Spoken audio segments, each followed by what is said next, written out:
Mimaki 3D GD 1800 features, digital data. Digital data, like this 3D scan, is extremely scalable on the 3D GD. First, load the data into the slicer and click Resize. As you can see, the data was last saved at 50 millimeters and previously printed on the full-color Mimaki 3D UJ553. Today we will be printing it at 1,500 millimeters. We then rotate the data to fit in the print bed.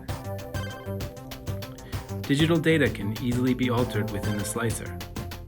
We'll cut this model into several pieces to reduce the amount of support material necessary, drastically reducing the total amount of material used. We would like to add structural supports to this model in post-processing to increase its stability, so we've imported the parts into a CAD program and built a virtual frame for the figure. This will show us the amount of piping we need and its final placing inside the model. Here are the printed pieces and the PVC pipe.